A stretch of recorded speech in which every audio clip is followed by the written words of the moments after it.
Hi there. I wanted to thank everybody who have inquired about our well-being, because we've received so many inquiries, and we so appreciate the fact that people care, and that people who are our friends ask not just what is happening for us, but what is happening for people nearer quite often as well.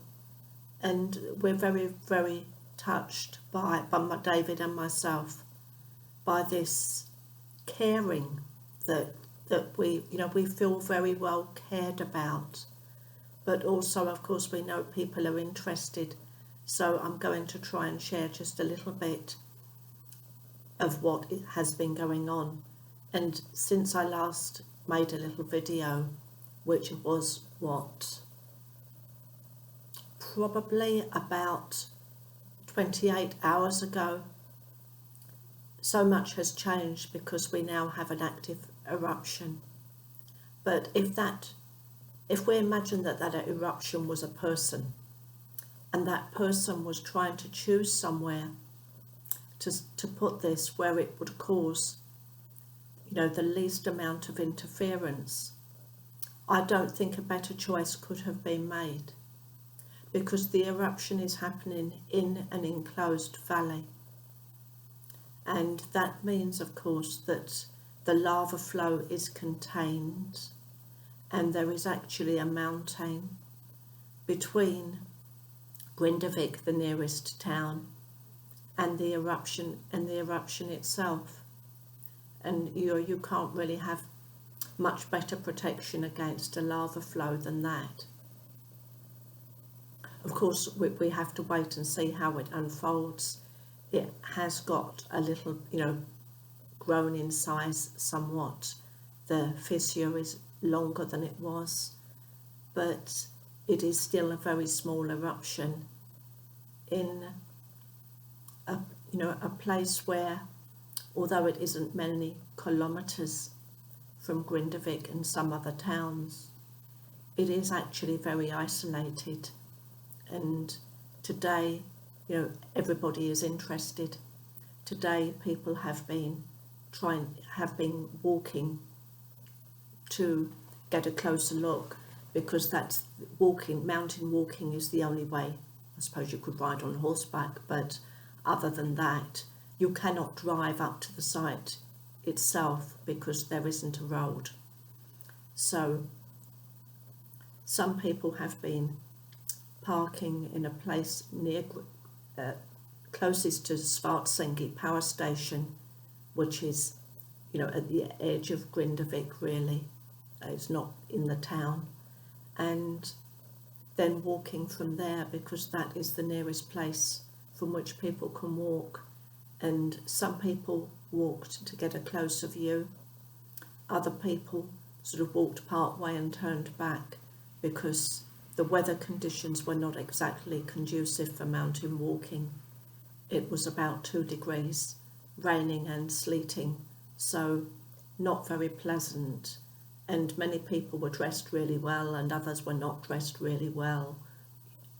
And some were walking with children, but mostly those people, they were just sort of going a little bit closer to have a look, to see the glow if they could. But of course you have to walk quite far to be able to see it. It's probably easier to see it at night, when on a clear evening would probably be the best way, other than the webcam. And there's an excellent webcam that's been set up now, and I'm going to share a link to that on Facebook, so people can see what we can see, because that's all we can see. We can't see anything else. We can't see anything else.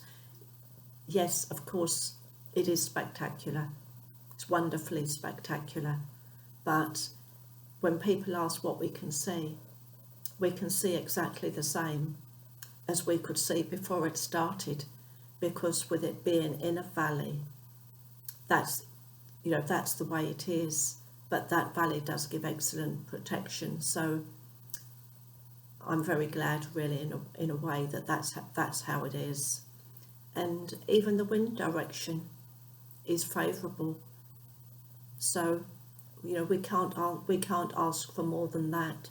Nobody has had to be evacuated from any of the local towns, and it's just basically going on in our midst, and it's difficult sometimes to convey to people that we are perfectly okay with that. If we're carrying on as it is, we're okay with that, and we just have to wait and see what happens. It probably will not be a very long-lasting eruption, and it's small, and you hear sort of all sorts of different news, and I know that there are some videos that have been made that are a little bit alarming. I know that there's one or two that have said, well, this is the start of 200 years of volcanic activity on Reykjanes. And if looking into the rock record, that has happened in the past every sort of 800 to 1,000 years. But that doesn't mean there are continuous eruptions for 200 years. They start, in different places, and we don't know that it is going to be the same. And when this calms down, as I'm sure it will, then everything will be back to normal. But it's sort of normal now, except many more people have travelled to the Grindavik area than would normally be the case. So there were quite a lot of cars going there. The local cafes and places would be pretty busy.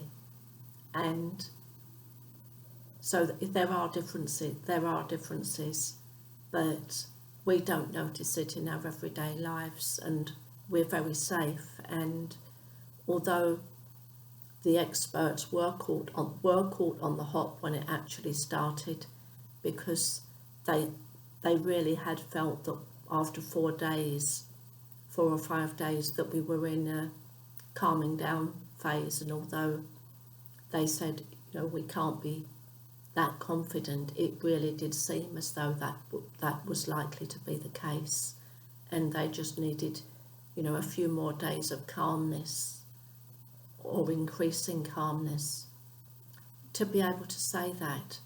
But the earthquakes, whilst there are more of them than normal, there are no really large ones, and there are none that we are feeling in Reykjavik.